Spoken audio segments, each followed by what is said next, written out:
Alors que Renan Lodi est officiellement devenue la deuxième recrue olympienne de l'été, plusieurs médias parlent maintenant d'un intérêt pour Pierre-Emerick Aubameyang qui sort d'une saison compliquée avec Chelsea. Dans cette vidéo, on va revenir sur les infos qui sont sorties hier avant de se demander si ce serait une excellente recrue ou si à l'inverse il y a de grosses inquiétudes. Alors justement, selon vous, est-ce que l'OM doit foncer sur Aubameyang? Est-ce que vous pensez que ce serait une top recrue ou alors est-ce que c'est une fausse bonne idée? J'attends vos avis en commentaire, vous aurez bien sûr le mien dans la vidéo.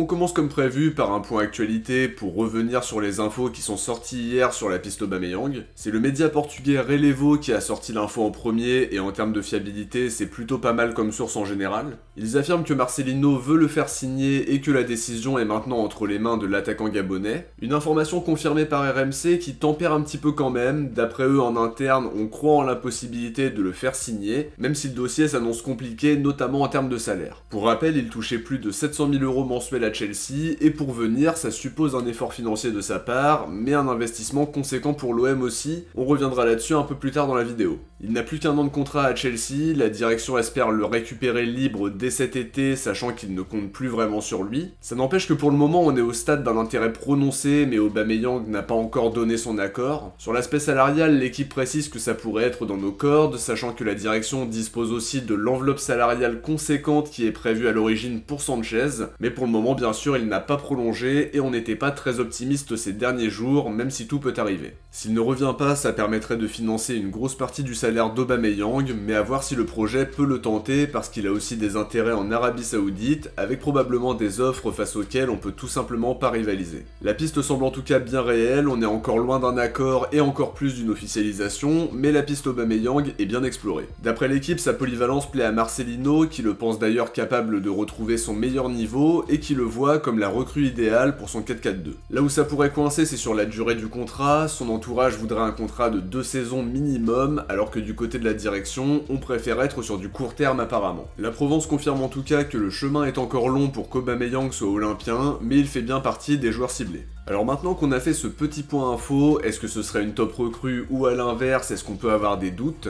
Pour ça, on va faire un petit point sur ses dernières saisons. D'abord en 2019-2020, il a beaucoup joué en étant un petit peu moins prolifique que les précédentes saisons à Arsenal. 15 buts toutes compètes confondues alors qu'il sortait avant ça d'une saison à 31 buts et 8 passes D. Sur la saison 2021-2022, il marque 7 buts pour 2 passes D avec Arsenal en première partie de saison, avant de partir au Barça en janvier. Un départ en Catalogne qui se montre très vite payant parce qu'il marque 11 buts en 17 matchs sur la deuxième partie de saison. Le problème c'est que le Barça devait alléger sa masse salariale et ils ont décidé de s'en séparer après 6 bons mois. À Chelsea par contre c'était plus compliqué, Tourelle le fait venir et il est viré une semaine plus tard, c'est pas de chance. Au final, il ne sera titulaire que 5 fois en première ligue pour un petit but. Par contre, il est titulaire à chaque fois pendant les poules de la Ligue des Champions avec 2 buts et une passe D au compteur. Mais par la suite, Chelsea a décidé de l'écarter de la liste de janvier, donc il n'a pas joué les 8e et les quarts. Une saison compliquée avec un temps de jeu moins important alors qu'il sortait de 6 bons mois à Barcelone. Chelsea ne compte plus sur lui et je pense qu'ils espèrent surtout se séparer de son très gros salaire. Alors maintenant, est-ce que ce serait une top recrue ou une fausse bonne idée? Comme on l'a dit, il était vraiment très bon au Barça il y a un an de ça montre bien qu'il n'est pas cramé comme certains peuvent le dire. C'est évident qu'il faut pas s'attendre à revoir le Aubameyang de l'époque Dortmund ou d'Arsenal parce qu'il a maintenant 34 ans, même si on a bien vu avec Sanchez que l'âge ne voulait pas dire grand chose quand le joueur est très professionnel et qu'il s'investit énormément. L'inquiétude qu'il peut y avoir avec Aubameyang, c'est par rapport aux problèmes extrasportifs qu'il a déjà eu depuis le début de sa carrière, notamment avec Arteta récemment. Il est parfois présenté comme un joueur qui peut être toxique pour un vestiaire. Alors maintenant, est-ce qu'il sera capable d'être aussi investi et professionnel que Sanchez l'a été? Faut voir, même si Xavi avait quand même dit beaucoup de bien sur son investissement à l'entraînement quand il était au Barça et sur son leadership, et ça rassure un petit peu. En revanche, sur l'aspect sportif, je pense que c'est un joueur qui nous apporterait vraiment beaucoup, qui est très expérimenté avec plus de 600 matchs professionnels et plus de 300 buts en club. Il a joué quasiment 40 matchs de Ligue des Champions avec 17 buts. C'est un joueur qui est habitué aux grands rendez-vous, qui a toujours réussi ou presque dans les clubs où il est passé, et qui se distingue aussi par son leadership, lui qui a été capitaine des Gunners et qui avait aussi une place importante dans le vestiaire barcelonais pendant les 6 mois qu'il a fait là-bas. C'est une recrue qui aurait du sens pour apporter son expérience avec encore une fois cette logique d'avoir des joueurs de calibre Ligue des Champions et qui sont capables de faire face à la pression. Sur le profil, ça colle parfaitement à ce que demande Marcelino, qui veut des joueurs offensifs pour se projeter rapidement et prendre la profondeur. Il a de bons déplacements, il sait jouer en remise, c'est un bon finisseur qui a souvent fait de très bonnes saisons sur le plan statistique. Il est aussi très bon dans la création d'occasions, il a une bonne vision de jeu qui lui permet de combiner efficacement avec ses coéquipiers. Sa polyvalence est aussi à mettre en avant parce qu'il peut jouer avant-centre mais aussi sur les côtés. Actuellement, je le vois plutôt utilisé dans le duo d'attaquants dans le dispositif de Marcelino si le transfert se fait, mais c'est toujours bien d'avoir des joueurs capables d'occuper différents postes au besoin.